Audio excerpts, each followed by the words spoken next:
জাহান্নামীর একটা করে ঢুকবে, উপর একবাল করে গরম পানি, ওই গরম পানিতে পুরো গা পুরো দেহ ঝলসে যাবে। এরপরে ফেরেশতারা হাতুড়ি নিয়ে দাঁড়িয়ে থাকবে, পিটানো শুরু করবে। পিটাতে পিটাতে মাসেল গুলোর হাড্ডি গুলো থেতলে যাবে।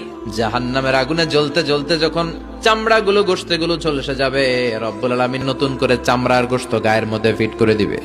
ওই চামড়া গোশত আবার ঝলসাবে, আবার ফিট। আযাবটা মজা যেন ভালো করে টের পায়।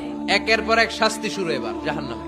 যারা দুনিয়াতে আত্মহত্যা করছে, ছুরি মারছে, ও খালি ছুরি মারবে, বিষ খাইছে খালি বিষ খাবে।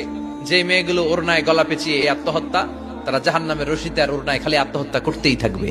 যারা স্মার্টফোনের ভিতরে ইন্ডিয়ান নায়িকাদের কোমর দোলানো ডান্স দেখেছে, অশ্লীল ভিডিও দেখেছে, জাহান্নামের গরম শিক চোখের ভেতরে ঢুকিয়ে দেওয়া হবে। যারা মিথ্যা বলতো, ওদেরকে এক লাইন জাহান্নামের ছুরি দিয়ে কুচি কুচি করে জিহ্বাটা কাটা হবে। অন্যের জমি মেরে খেয়েছে এরকম ডাকাই তাছাড়া নাই, 7 জমিন ওর কাঁধে তুলে দেওয়া হবে। এবার কারে কর গিবত করে চগল খড়ি আছে না নাই, তাদেরকে আল্লাহ জাহান্নামের তামা দিয়ে নখ বানায় দিবে, আগুন ঝরবে ওটা থেকে। নিজেরা নিজের গালের গোশত আর বুকের গোশত টেনে কুড়ে কুড়ে খাবে। ওদের ব্যথার চিৎকারে পুরো জাহান্নামটা থারথার করে কাঁপে।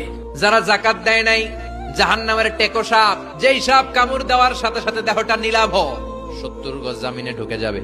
আবার সাপ ওখান থেকে ছোবল দিয়ে বের করে পা থেকে পেঁচাতে পেঁচাতে কোমরে একটা টাইট। পারবেন সহ্য করতে?